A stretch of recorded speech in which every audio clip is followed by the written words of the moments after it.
Bonsoir à tous, bienvenue dans votre journal des Jeux de la francophonie. L'aventure s'arrête en demi-finale pour les Lionceaux du football. Ils ont été éliminés par le Congo-Brazza dans la série de tirs au but. La finale, ce sera donc ce dimanche, demain dimanche, Congo contre Maroc. Et puis en troisième place, Sénégal contre l'équipe de la Côte d'Ivoire, une petite finale. Quand même une satisfaction pour cette journée puisque Gnima Faye a décroché la médaille d'argent dans le 100 mètres et on va voir tout de suite le détail du sommaire.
Dans le football, il faut marquer plus de buts que l'adversaire pour gagner. Aujourd'hui, on n'a pas su le faire. Donc voilà, on a loupé notre grande finale. Mais comme je l'ai dit, il y a une deuxième finale, une petite finale. Et je pense que cette finale-là, il faut rapidement que les garçons se mettent au boulot. Il va falloir mobiliser, remobiliser. Je sais que ça ne va pas être facile. Mais nous sommes là, nous sommes des professionnels. Aujourd'hui, il faut qu'on se prépare pour jouer contre la Côte d'Ivoire. Et Inch'Allah, comme on le dit, remporter cette médaille de bronze. Justement, comment vous allez les préparer pour ne pas qu'ils viennent démotivés pour aller vers ce match? Non, celui qui me connaît sait que mes joueurs ne seront pas démotivés. Donc vous pouvez me faire confiance. Ils seront en tout cas dimanche présents et on essaiera en tout cas de faire le maximum pour remporter cette médaille de bronze. La rubrique à cœur ouvert reçoit ce soir Gnima Faye et les médailles d'argent aux 100 mètres et Gnima, félicitations d'abord pour la médaille. Merci Adama, c'est gentil, merci beaucoup. Réaction après avoir décroché cette médaille, une nouvelle médaille qui s'ajoute dans l'escarcelle du Sénégal? Bah, je suis très contente car c'était pas évident, je vais dire, parce que depuis quelques temps je vais un peu mal et là j'ai repris l'entraînement il n'y a pas longtemps et je ne m'attendais pas à avoir cette médaille, donc alhamdoulilah, je suis contente d'avoir cette médaille. C'était quoi, une blessure? Ah oui, j'avais une décharge en mois de juillet, le 28, donc après je suis allée au monde, mais c'était pas évident, donc voilà, après il fallait une quinzaine de jours pour m'entraîner, pour pouvoir me rattraper rapidement. Et voilà, c'est fait. Donc je suis contente d'avoir une médaille d'argent. Alors, on rappelle que Nima Faye est l'une des athlètes sénégalaises qui vit ici en France. Et comment ça se passe, Nima? Bah, ça se passe très bien. Donc en fait, je m'entraîne à Montgeron. Donc je vis à Montgeron depuis quelques années. Ça se passe super bien. Donc voilà, je me prépare là-bas, je m'entraîne là-bas, je fais tout là-bas. Donc c'est... de l'autre côté, on va dire par rapport au Sénégal, comme d'habitude. Donc c'est pas évident. Donc on fait ce qu'on peut pour être top le jour J. Mais pour vous dire la vérité, chaque fois on parle des aides, mais c'est pas ça. Pour moi, on manque de considération, je vais dire. Donc actuellement, moi je lance, à chaque fois on parle des aides, ou c'est pas de l'argent qu'on veut. Nous, ce qu'on veut, c'est qu'on nous considère. Que quand on part en championnat, on nous respecte. Quand on rentre chez nous, on sait que voilà, on n'était pas pour faire un championnat et qu'on nous reçoit comme tout le monde. Voilà, pas plus que ça. En 2009, moi j'étais médaille d'argent et j'ai mes collègues qui avaient aussi des médailles d'argent, médailles d'or. Mais jusqu'à là où je parle, on a reçu nos primes de médailles. Je ne sais pas pourquoi. Chaque fois on nous dit parce que oui, il y a tout le temps en centre de ministre. Mais moi, pour moi, c'est pas une excuse pour moi. Donc en 2010, j'étais vice-championne d'Afrique. Et en 2012, championne d'Afrique. Et on dit, voilà, si vous avez une médaille, vous avez en somme, on va dire, pas exagérer, mais 3 000 €, première nana. Et on ne paye jamais nos primes. Donc chaque fois, en fait, moi je dis tout le temps que l'athlète, c'est notre passion, on aime ce qu'on fait. Donc c'est pour cela qu'on est là. Mais chaque fois on part en championnat, on n'a pas de préparation. Bah, tout est en retard. Ça veut dire que nos primes, je ne parle même pas, c'est depuis 2008. Mais moi et mes collègues, on n'a rien reçu de la part de, je ne sais pas si c'est la fédération ou ce ministère, je ne sais pas.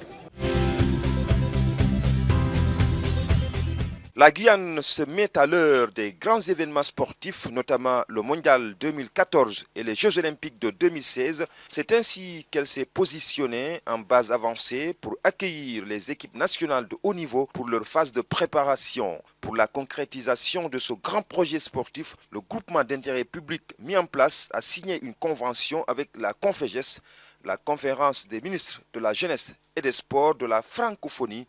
C'est en marge des 7e Jeux. Ce projet a pour objectif, premièrement, de construire des équipements neufs en Guyane. Deuxièmement, grâce à ces équipements, de recevoir des équipes nationales en préparation pour la Coupe du Monde 2014 au Brésil et pour les Jeux Olympiques de Rio.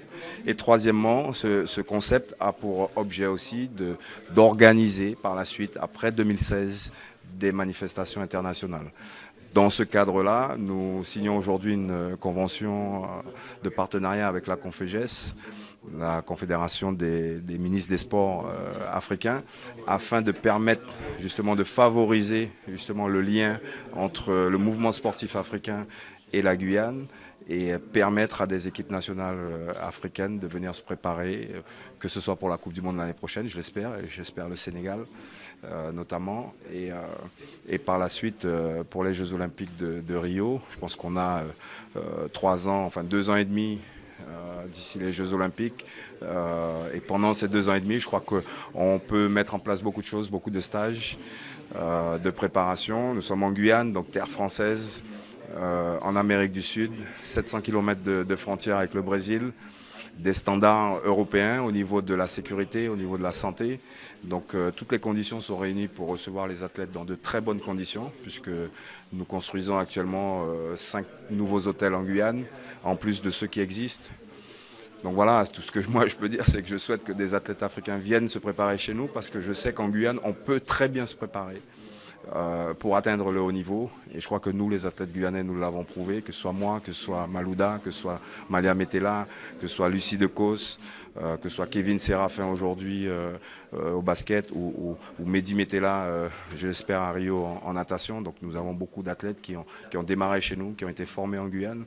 Donc il y a toutes les conditions, et je dirais, en termes d'entraînement, mais aussi d'équipement sportif, mais aussi naturel. À travers la plage, à travers les fleuves, à travers la forêt, on trouve beaucoup d'éléments nous permettant d'aller au haut niveau. Pour nous, cette convention est une belle opportunité qui nous permet d'offrir aux pays membres la possibilité de disposer d'un centre, peut-être un deuxième, puisque nous avons déjà des conventions pour les pas de Calais. Et en fonction des circonstances, nous essayons de trouver des lieux d'entraînement. Donc cette convention nous offre une base avancée d'entraînement, de préparation des athlètes des pays membres. Et c'est aussi une belle opportunité, parce qu'avec les différents services présentés, pour nous, ça nous permet de diversifier, mais aussi de choisir en fonction des zones de compétition, la possibilité de dire si c'est dans telle zone, nous avons le choix en telle salle.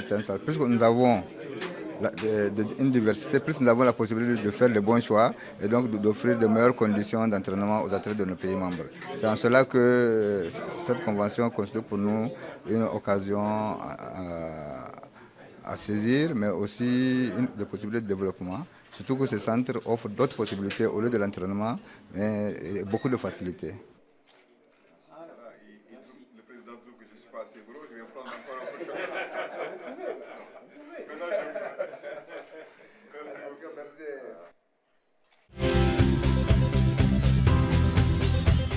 lii benn kii la woon benn kuus bi amul loxo amul tànk amul dara kuus bi léegi dafa dugg ci teen nag ñu war koo génnee ñu xool solution ba sonn amuñu ko parce que amul loxo amul tànk léegi ñu ne dañ koy defal buum mu jàpp ci gémmiñ bi pour génn léegi bañ sànnee buum bi mu jàpp ci gémmiñ bi fekk nit ñaa ngi taxaw comme yéen rek ñu koy xëcc di ko xëcc ba mu seen nit ñi génnagul sax mu ne merci rek buum bi wadd.